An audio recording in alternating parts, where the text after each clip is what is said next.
आज की ताजा खबरों की अपडेट में बात करेंगे देश भर की तमाम बड़ी और काम की खबरों के साथ ही सरकार की ओर से आज लिए गए कुछ महत्वपूर्ण फैसलों, जारी किए गए कुछ नए नियमों की। इसके अलावा यहाँ पर कोरोना वैक्सीन लगवाने वाले लोगों के लिए एक जरूर महत्वपूर्ण खबर निकल कर सामने, बताएंगे आपको आगे इस अपडेट में।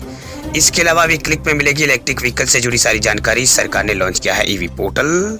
क्या है ये पूरी बड़ी खबर, बताएंगे आपको आगे इस अपडेट में। इसके अलावा व्हाट्सएप पर नहीं भेजे जा सकेंगे सरकारी दस्तावेज। सरकारी कामकाज को लेकर सरकार ने जारी किए हैं नए दिशा निर्देश। क्या है ये पूरी बड़ी खबर, बताएंगे आपको आगे इस अपडेट में। इसके अलावा पासपोर्ट बनाने वाले लोगों के लिए खुशखबरी, मोदी सरकार पासपोर्ट में करने वाली है बड़ा बदलाव, अब एयरपोर्ट पर लगेगा कम टाइम। क्या है ये पूरी बड़ी खबर, बताएंगे आपको आगे इस अपडेट में। इसके अलावा यहाँ पर कुछ एजुकेशन और जॉब रिलेटेड महत्वपूर्ण अपडेट्स है। वही कुछ टेक्नोलॉजी से जुड़ी कुछ बड़ी खबर है। इंस्टाग्राम का यूज करने वाले लोगों के लिए एक बड़ी और महत्वपूर्ण खबर है। वही कोरोना कर्फ्यू और लॉकडाउन से जुड़ी कुछ महत्वपूर्ण बड़ी खबरें बताएंगे आपको एक एक करके इस अपडेट में। साथ ही आज की तमाम बड़ी और काम की पूरी 20 खबरों की बात करेंगे आगे इस अपडेट में। बात करते हैं आज की पहली बड़ी खबर की, तभी क्लिक में मिलेगी इलेक्ट्रिक व्हीकल से जुड़ी सारी जानकारी। दिल्ली सरकार ने लॉन्च किया है ईवी पोर्टल। देश की राजधानी दिल्ली में अब इलेक्ट्रिक व्हीकल से जुड़ी किसी भी समस्या का समाधान आसानी से होगा। दरअसल दिल्ली सरकार ने एक ही प्लेटफॉर्म पर इलेक्ट्रिक वाहनों यानी ईवी की सभी जानकारी को उपलब्ध कराने के लिए एक पोर्टल को दिल्ली में लॉन्च किया है। दरअसल परिवहन मंत्री कैलाश गहलोत ने लॉन्च इवेंट में कहा है कि सरकार ने evdelhi.gov.in पोर्टल लॉन्च किया है। यह यूजर्स को मार्केट में उपलब्ध ईवी मॉडल, सेविंग और चार्जिंग फैसिलिटी आदि की जानकारी इसमें यहाँ पर आपको मिल जाएगी। इसके अलावा उन्होंने कहा है कि ये नई वेबसाइट संभावित ईवी कंज्यूमर्स को सभी आवश्यक जानकारी प्रदान करेगी। इसके साथ ही यहाँ सेल्स और चार्जिंग प्रोटेक्शन आदि की जानकारी भी ये देता है। वही बात करते हैं अगली खबर की, तो व्हाट्सएप पर नहीं भेजे जा सकेंगे सरकारी दस्तावेज। सरकारी कामकाज को लेकर केंद्र सरकार ने जारी किए हैं दिशा निर्देश। गोपनीय सूचनाओं को लीक होने से रोकने के लिए केंद्र सरकार ने सख्त कदम उठाया। दरअसल अब कोई भी यहाँ पर सरकारी दस्तावेज व्हाट्सएप या फिर टेलीग्राम जैसे इंटरनेट मीडिया प्लेटफॉर्म में साझा यहाँ पर नहीं किए जा सकेंगे। यही नहीं, गोपनीय मुद्दों से जुड़ी अहम बैठकों में स्मार्टफोन या फिर स्मार्ट वॉच के उपयोग पर भी यहाँ पर रोक लगा दी गई है। वही सरकारी कामकाज की गोपनीयता को बनाए रखने के लिए सरकार ने नए संशोधित दिशा निर्देश यहाँ पर जारी किया। ये दिशा निर्देश खुफिया एजेंसियों ने मौजूदा व्यवस्था की खामियों की समीक्षा के बाद यहाँ पर तैयार किए हैं। वही ये दिशा निर्देश ऐसे समय जारी किए गए हैं जबकि यहाँ पर गोपनीय सूचनाओं के लीक होने से रोकने के लिए स्थापित राष्ट्रीय संचार दिशा निर्देश और सरकारी निर्देशों के लगातार उल्लंघन के मामले यहाँ पर सामने आ रहे हैं। वे सूत्रों के मुताबिक नए संचार दिशा निर्देशों में सभी सरकारी अधिकारियों से कहा गया है कि वे गोपनीय सूचनाओं को व्हाट्सएप और टेलीग्राम इत्यादि पर साझा नहीं करें। इन ऐप के सर्वर को विदेश में निजी कंपनियों द्वारा नियंत्रित यहाँ पर किया जाता है। ऐसे में गोपनीय सूचनाओं का भारत विरोधी तत्वों द्वारा दुरुपयोग यहाँ पर किया जा सकता है। चलिए बात करते हैं अगली खबर की, तो गुजरात में बढ़ते कोरोना संक्रमण को देखते हुए 17 और कस्बों में लगा दिया गया है night curfew. CM Bhupendra Patel ने लिया है बड़ा फैसला।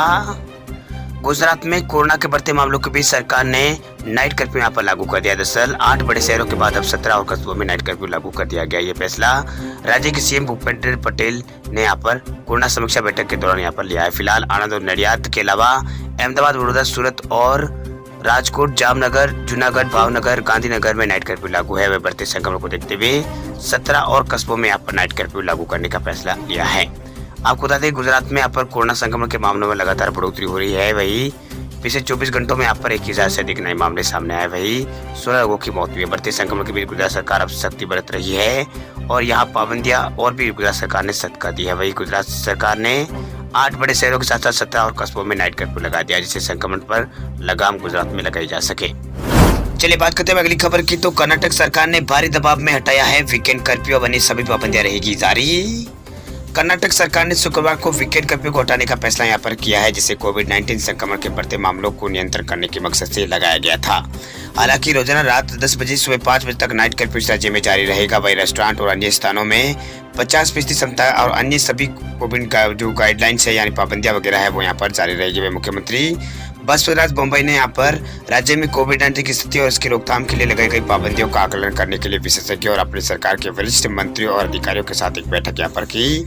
वही राज्य के राजस्व मंत्री अशोक ने यहाँ पर कहा है कि शनिवार रविवार को साप्ताहिक कर्फ्यू को हटाया जा रहा है। यह निर्णय विशेषज्ञों की रिपोर्ट के आधार पर लिया गया है। ये शर्तों पर आधारित है। अब संक्रमितों के अस्पताल में भर्ती होने की दर करीब 5% है। अगर ये बढ़ती है तो साप्ताहिक कर्फ्यू फिर से यहाँ पर लगाएंगे। वही 2 घंटे की बैठक के बाद उन्होंने जनता से अपील किया कि कोविड दिशा निर्देशों का और अत्यधिक उपायों का पालन करें। उन्होंने कहा है कि साप्ताहिक कर्फ्यू उठाने के लिए यहाँ पर लोगों और विभिन्न संगठनों और विभिन्न राजनीतिक नेताओं और यहाँ पर दूसरे लोगों की ओर से मांग की जा रही थी, लेकिन हमने ये निर्णय विशेषज्ञों की रिपोर्ट के आधार पर लिया है।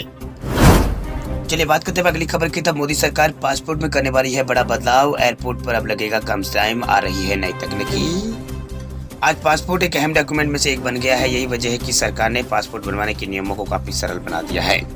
अब आप घर बैठे बैठे पासपोर्ट के लिए अप्लाई कर सकते हैं और पासपोर्ट ऑफिस में जाने के लिए अपॉइंटमेंट भी यहाँ पर ले सकते हैं। इसी तरह मामूली प्रक्रिया के बाद पासपोर्ट तैयार होकर आपके घर आ जाता है। विदेश मंत्रालय में भारत सरकार के सचिव संजीव भट्टाचार्य ने हाल में ही घोषणा की है कि देश में जल्द ही नागरिकों के लिए ई पासपोर्ट पेश यहाँ पर किया जाएगा। वह एक ट्विटर पोस्ट में उन्होंने कहा है कि next generation passport biometric data सुरक्षित, जो उनकी जो पासपोर्ट का बायोमेट्रिक डेटा है वो सुरक्षा उसकी सुनिश्चित करेगा और एयरपोर्ट पर यहाँ पर इमिग्रेशन जांच में लगने वाले समय को भी यहाँ पर कम करेगी। आपको बता दें कि ई पासपोर्ट का विचार नया नहीं है। इसकी घोषणा कुछ समय पहले विदेश मंत्री एस जयशंकर ने की थी। वह बायोमेट्रिक पासपोर्ट वर्तमान में यहाँ पर जर्मनी, यूके और बांग्लादेश सहित कई देशों में जारी किए जाते हैं।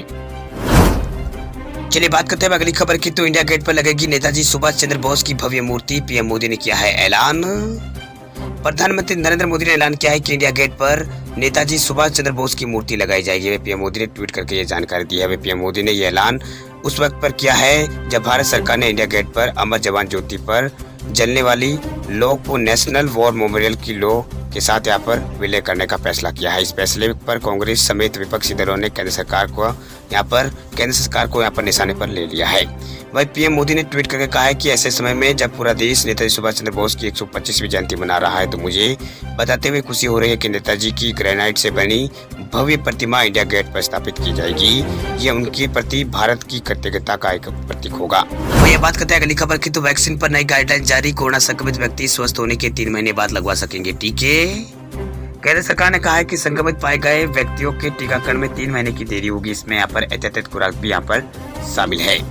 दरअसल कोरोना के नए वेरिएंट ओमिक्रॉन के मामले आने के बाद एक बार फिर देश में वैक्सीनेशन में यहाँ पर तेजी देखी जा रही है। वही वायरस से बचाव के लिए सरकार की ओर से कई माध्यमों के जरिए यहाँ पर जागरूकता फैलाई जा रही है। ऐसे में लोगों के मन में भी सवाल उठ रहा है कि आखिर वैक्सीन लगवाने या फिर कोरोना संक्रमण से ठीक होने के बाद कितने महीने तक इम्यूनिटी यानी एंटीबॉडी यहाँ पर शरीर में बरकरार रहती है। वही लोगों के मन में उठ रहे सवालों को लेकर आयुष्मान के डीजी बलराव भार्गव ने यहाँ पर जानकारी दी है। बलराव भार्गव के मुताबिक कोरोना संक्रमित मरीज ठीक होने या फिर वैक्सीन के दोनों डोज लेने के बाद करीब 9 महीने तक एंटीबॉडी मौजूद रहती है। वही आयुष्मान की डीजी के मुताबिक वैक्सीन से मिली इम्यूनिटी को लेकर भारत में स्टडी भी यहाँ पर हुई है। वह ग्लोबल स्तर पर भी रिसर्च यहाँ पर किया गया है। इस स्टडी में साफ हो गया है कि एंटीबॉडी करीब 9 महीने तक यहाँ पर शरीर में जीवित रहती है। चलिए बात करते हैं अगली खबर की। तो कंटेंट क्रिएटर्स के लिए अच्छी खबर, इंस्टाग्राम और टिकटॉक में आ सकती है पेड सब्सक्रिप्शन की सुविधा। दो सबसे लोकप्रिय सोशल मीडिया प्लेटफॉर्म इंस्टाग्राम और टिकटॉक अब यहाँ पर अपने यूजर्स को यहाँ पर प्रोत्साहित करने की योजना यहाँ पर बना रहा है। इंस्टाग्राम ने यूएस में सब्सक्रिप्शन का टेस्टिंग यहाँ पर शुरू कर दिया है। एक ऐसी सुविधा जो क्रिएटर्स को इंस्टाग्राम पर यहाँ पर एक्सक्लूसिव कंटेंट के लिए अपने फॉलोअर्स को पेड एक्सेस देने की सुविधा देती है।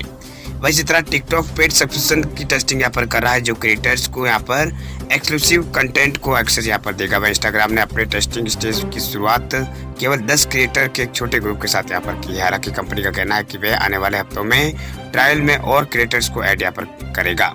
वही सप्ताह की शुरुआत में यहाँ पर इंस्टाग्राम सब्सक्रिप्शन ने यहाँ पर क्रिएटर्स को मंथली सब्सक्रिप्शन शुल्क का भुगतान करने वाले दर्शकों को इंस्टाग्राम लाइव वीडियो और स्टोरेज एक्सक्लूसिव कंटेंट में एक्सेस की अनुमति यहाँ पर दी है। चलिए बात करते हैं अगली खबर की। तो देश में पिछले 24 घंटों में 3,35,000 से अधिक नए मामले आए सामने, 482 लोगों की हुई है मौत। देश में कोरोना के मामलों में लगातार बढ़ोतरी हो रही है। पिछले 24 घंटों में 3,35,000 से अधिक नए मामले सामने आए हैं। वही 2,41,000 से ज्यादा ठीक हुए हैं। वही 482 लोगों की पिछले 24 घंटों में मौत हुई है। वही पिछले दिन के मामले में यहाँ पर जो मामले कल के मुकाबले आज यहाँ पर 3.41% कम आए हैं। वही एक दिन पहले 3,47,000 से अधिक नए संक्रमित मिले थे, 703 लोगों की मौत हुई थी। वही देश में फिलहाल जो एक्टिव केस है वो 21 लाख पार पहुंच चुके हैं। वह तीसरी लहर में पहली बार आंकड़ा 21 लाख पार पहुंचा है। वही कुल एक्टिव केस 31 दिसंबर को भारत में 1 लाख था, 8 जनवरी को 5 लाख हो गया था। वही महज 22 दिनों में यहाँ पर यह आंकड़ा 21 गुना हो गया है, यानी अभी 21 लाख के आसपास मामले जो एक्टिव केस है वो पहुंच चुके हैं। वही इस बीच बेंगलोर में भी यहाँ पर लगातार कोरोना के मामले बढ़ रहे हैं। भारत में कुल संक्रमितों का आंकड़ा 3,90,00,000 के आसपास आ गया है। वही कुल रिकवरी 3,62,000 के आसपास आ गई है। तो कुल यहाँ पर मौतें भी 4,88,000 के आसपास हुई है। वही सबसे ज़्यादा मामलों की बात करें तो पिछले 24 घंटों में मामले सबसे ज़्यादा सामने आए हैं महाराष्ट्र से जो संक्रमण दर है उसमें 5% का बढ़ोतरी यहाँ पर देखने को मिली है। वह पिछले 24 घंटों में इस राज्य में 48,270 नए मामले सामने आए, जबकि कल के मुकाबले ये 2,338 ज़्यादा ये मामले हैं। वही कल यहाँ पर 45,000 के आसपास इस राज्य में मामले सामने आए थे। वही एक दिन पहले यहाँ पर 5.9% केस यहाँ पर बढ़े थे। वही कल यहाँ पर पिछले 24 घंटों में यहाँ पर 42,000 से अधिक लोग ठीक भी हुए हैं। 52 लोगों की मौत हुई है। वही इस राज्य में कुल यहाँ पर संक्रमण की चपेट में आ चुके लोगों की संख्या 74 लाख पार हो चुकी है। वही अभी यहाँ पर इस राज्य में जो पॉजिटिविटी रेट है वो 23.44% है। इसके अलावा दूसरे नंबर पर कर्नाटक रहा है, जहाँ पर 48,089 के आसपास यहाँ पर मामले आए हैं। वही यहाँ पर 18,000 लोग ठीक भी हुए हैं। वही 22 लोगों की इस राज्य में मौत हुई है। वही यहाँ पर पॉजिटिविटी रेट 18.49% है। वही केरल में पिछले 24 घंटों में मामलों की संख्या में बढ़ोतरी हुई है। पॉजिटिविटी रेट यहाँ पर 43% के आसपास आ चुकी है। वही यहाँ पर पिछले 24 घंटों में 41,768 नए मामले मिले, जबकि 17,000 से अधिक लोग ठीक हुए। 33 लोगों की मौत इस राज्य में भी हुई है। वही यहाँ पर पिछले 24 घंटों में जो मामले सामने आए हैं उसमें यहाँ पर ठीक होने वालों की संख्या 17,000 पार है। वही कल यहाँ पर 40,000 के आसपास मामले सामने आए थे। पॉजिटिविटी रेट इस राज्य में लगातार बढ़ रही है। अब 43% से ज़्यादा पहुँच चुकी है, 43.76% पहुँच चुकी है। वही तमिलनाडु में भी लगातार मामलों में बढ़ोतरी हो रही है। पिछले 24 घंटों में 29,000 नए मामले इस राज्य में सामने आए हैं। 21,000 से अधिक लोग ठीक हुए हैं। वही 33 लोगों की मौत इस राज्य में यहाँ पर पिछले 24 घंटों में हुई है। वही यहाँ पॉजिटिविटी रेट 18% के आसपास 18.44% है। इसके अलावा गुजरात में पिछले 24 घंटों में 21,000 से अधिक नए मामले सामने आए हैं। वही 9,254 लोग ठीक भी हुए। 16 लोगों की मौत इस राज्य में भी हुई है। इसके बाद दिल्ली में गिरावट आई है केसों में। पिछले 24 घंटों में 10,000 के आसपास नए मामले सामने हैं। 12,000 से अधिक यहाँ पर राज्य में नए मामले यहाँ पर कल आए थे। आज यहाँ पर 10 के आसपास आए हैं। वही 38 लोगों की मौत यहाँ पर हुई है। फिलहाल यहाँ पर जो एक्टिव केस है वो 68,000 के आसपास है। वही पॉजिटिविटी रेट दिल्ली में फिलहाल 18.47% है। वही बात करें यूपी की, तो यूपी में पिछले 24 घंटों में 16,142 नए मामले आए हैं। 22 लोगों की मौत हुई है। 17,000 से अधिक लोग ठीक भी हुए हैं। वही बंगाल में 9,154 आसपास मामले सामने हैं। राजस्थान में भी यहाँ पर 16,000 के आसपास मामले यहाँ पर पिछले 24 घंटों में आए हैं, जबकि 10,000 से अधिक लोग ठीक हुए हैं। 15 लोगों की इस राज्य में भी मौत हुई है। वही पिछले 24 घंटों में यहाँ पर हरियाणा में 9,700 से अधिक मामले सामने आए। तो वही महाराष्ट्र में भी, यहाँ पर मध्य प्रदेश में भी 9,700 से अधिक मामले सामने आए। वही पंजाब में भी 7,700 से ज़्यादा केस आए। तो वही छत्तीसगढ़ में भी 5,000 से अधिक केस आए। बिहार में 3,009, तो झारखंड में 2,015 केस यहाँ पर पिछले 24 घंटों में सामने आए हैं।